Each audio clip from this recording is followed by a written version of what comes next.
നല്ലൊരു പാരൻറ്റിങ്, നല്ലൊരു പാരൻസിന് ഒരു കുട്ടിയുടെ ജാതകം ചെറുതിലേ നോക്കി സന്യാസ യോഗമുണ്ടെന്ന് മനസ്സിലായാൽ ആ കുട്ടിയെ നല്ലൊരു ഗുരുപരമ്പരയെ വഴി നടത്തുകയാണെങ്കിൽ ആ കുട്ടി അതിപ്രശസ്തനായ, ഏറ്റവും കൂടുതൽ അറിവുകൾ ഗ്യാദർ ചെയ്യുന്ന, ഏറ്റവും കൂടുതൽ സമൂഹത്തിന് ഒരു റോൾ മോഡലായ സന്യാസിയായി മാറുമെന്നുള്ളതാണ് എൻ്റെ ഒരു വിലയിരുത്തൽ.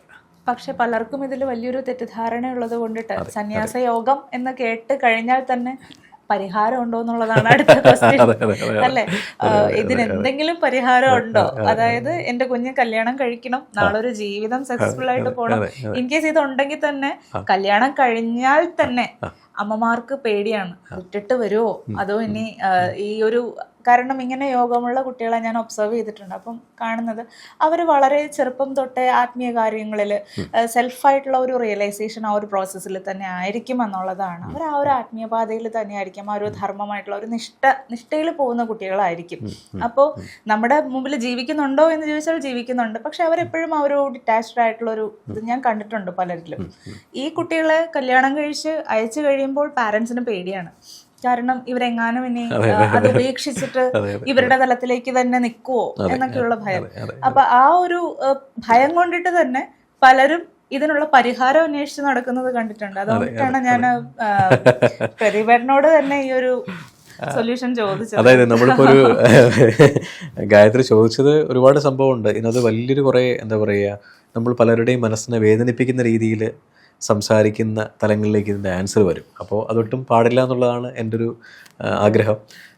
നമ്മൾ നല്ലൊരു ഡോക്ടറെ കാണുന്ന സമയത്ത് ആദ്യം 3 കൺസൾട്ടേഷന് പോവും, ഡയഗ്നോസ് ചെയ്യും, പിന്നെ ഒരു റെമഡിയൽ മെഷേഴ്സിലേക്ക് പോകും. അപ്പോൾ ചില ഡോക്ടേഴ്സിന് നമ്മളെ കാണുമ്പോൾ തന്നെ ഡയഗ്നോസ് ചെയ്യുമ്പോൾ അറിയാൻ പറ്റും ഇതിന് ഇന്നത് കൊടുത്തു കഴിഞ്ഞാലേ റെമഡീസ് ഉള്ളൂ. അതുപോലെ ജ്യോതിഷനും അറിയാൻ പറ്റും. പക്ഷേ എല്ലാ പാരൻസും അതിനെ ഉൾക്കൊള്ളണമെന്നില്ല. അപ്പോൾ ഗായത്രി പറഞ്ഞതുപോലെ പാരൻസിന് പേടിയാണ്, എൻ്റെ മോൻ സന്യാസത്തിലേക്ക് പോകും. അങ്ങനെ ഒരു യോഗമുണ്ടെങ്കിൽ പാരൻസ് മഹാഭാഗ്യമുള്ളവരാണ്.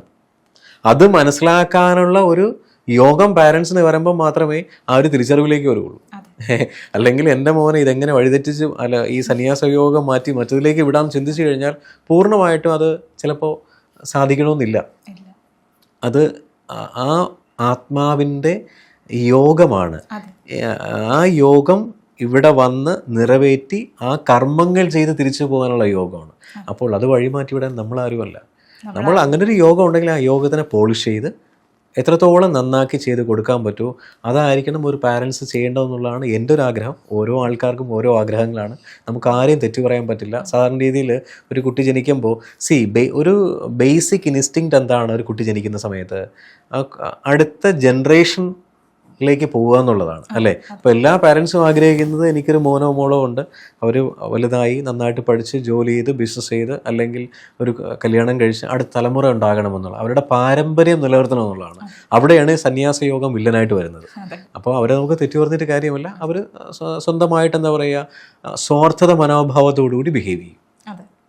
ആ ബിഹേവിയർ പാറ്റേൺസിനെ മനസ്സിലാക്കാനുള്ള ഒരു അറിവ് കിട്ടുന്നിടത്തോളം കാലമാണ് അവർ അടുത്ത തലത്തിലേക്ക് പോവുക എന്നുള്ളതാണ്. ഇപ്പോഴും പാരന്റ്സിന് അത് ഉൾക്കൊള്ളാനുള്ള പരിപൂർണമായിട്ടുള്ള തലം ഇല്ല എന്നാണ് എൻ്റെ പരിപൂർണമായിട്ടുള്ള ഒരു മനസ്സിലാക്കല്.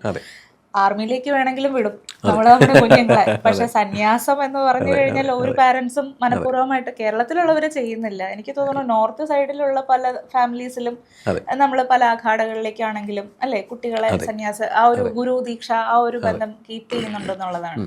കേരളത്തിൽ പൊതുവെ ഒരു 90% നമ്മൾ കാണുന്നില്ല അങ്ങനത്തെ ഒരു സമ്പ്രദായം. അതായത് കേരളത്തിനകത്ത് ശരിക്കും പറഞ്ഞു കഴിഞ്ഞാൽ ഫാമിലി കൺസെപ്റ്റ് എന്തെങ്കിലും ഡിഫറെൻ്റ് ആണ്.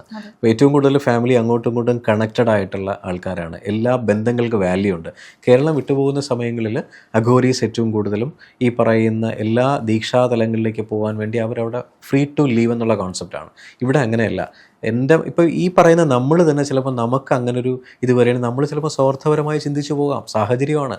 അപ്പോൾ നമ്മളെ ഗൈഡ് ചെയ്യാൻ ഈ പറയുന്ന ഹസ്ബൻഡോ വൈഫോ ആരെങ്കിലും ഒരാൾ ഉണ്ടായിരിക്കണം എന്നുള്ളതാണ്. അല്ലെങ്കിൽ ഈ കുട്ടി കല്യാണം കഴിക്കും, കുറച്ച് ദിവസം കഴിയും, ചിലപ്പോൾ ഉപേക്ഷിച്ചിട്ട് യോഗത്തിലേക്ക് പോകും. ചിലപ്പോൾ നോക്കുമായിരിക്കാം. പക്ഷെ അങ്ങനെ ഒരു യോഗം ഉണ്ടെങ്കിൽ നമ്മൾ നല്ലൊരു ദൈവജ്ഞനെയോ നല്ലൊരു ഗുരുവിനെയോ കണ്ടിട്ട് ഒരു നല്ലൊരു എന്താ പറയുക പ്രതിവിധി കാണണം എന്നുള്ളതാണ് പറയാനുള്ളത്.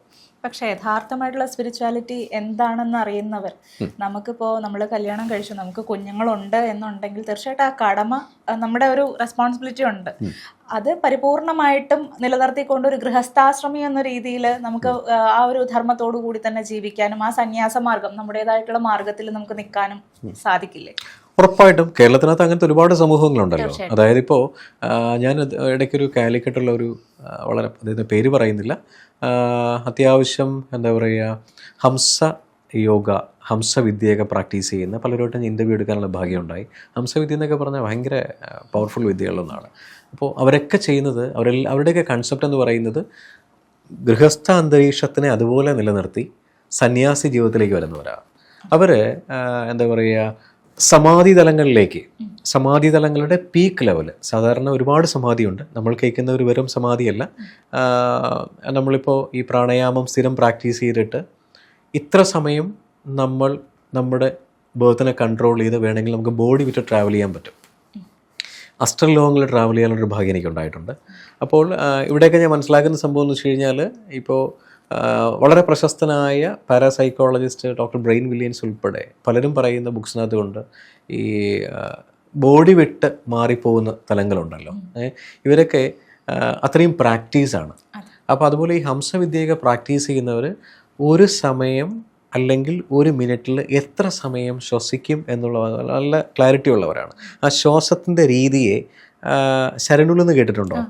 ശരണൂൽ എന്ന് പറയുന്നത് ഇടാപിംഗള നാഡികളെ സുഷുമ്നയിൽ കൂടെ ശ്വാസരീതികളെ പ്രാക്ടീസ് ചെയ്യുന്ന രീതിയാണ്. അപ്പോൾ ശ്വസനക്രിയയെ പ്രോപ്പറായിട്ട് ചെയ്യുന്നവർക്ക് ഇത് കൺട്രോൾ ചെയ്യാൻ പറ്റും. അപ്പോൾ സമാധി തലങ്ങളിലേക്ക് പോകുന്ന ഒരുപാട് സ്വാമിജിമാർ കേരളത്തിലുണ്ട്. അവരൊക്കെ ഫാമിലിയായിട്ട് ജീവിക്കുന്നവരല്ലേ? ഫാമിലിയായിട്ട് ജീവിക്കുന്ന ഒരുപാട് ഫാമിലി വരെ ഉണ്ട്.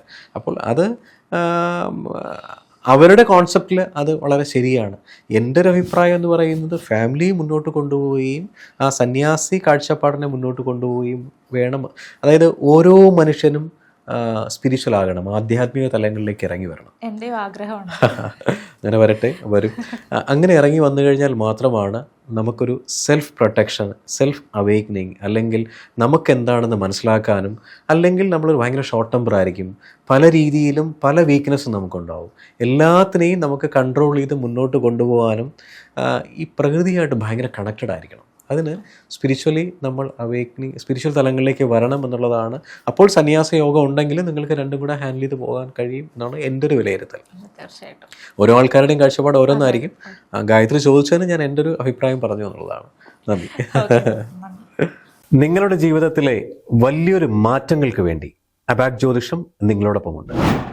നിങ്ങളുടെ ജീവിതത്തിൽ വരുന്ന ഏത് തരം ജ്യോതിഷപരമായ, പൂജാപരമായ അല്ലെങ്കിൽ വാസ്തു സംബന്ധമായ എന്താവശ്യങ്ങൾക്കും അബാക് ജ്യോതിഷത്തിലെ കൺസൾട്ടൻറ്റുമായിട്ട് നിങ്ങൾക്ക് സംസാരിക്കാൻ ഈ താഴെ കാണുന്ന നമ്പറിൽ വിളിക്കാവുന്നതാണ്. അതിലുപരി ജ്യോതിഷപരമായ പുതിയ അറിവുകൾ നിങ്ങൾക്ക് ലഭിക്കുന്നതിന് വേണ്ടി ഈ പറയുന്ന ചാനൽ സബ്സ്ക്രൈബ് ചെയ്യാൻ മറക്കേണ്ട ആവശ്യമില്ല. Thank you.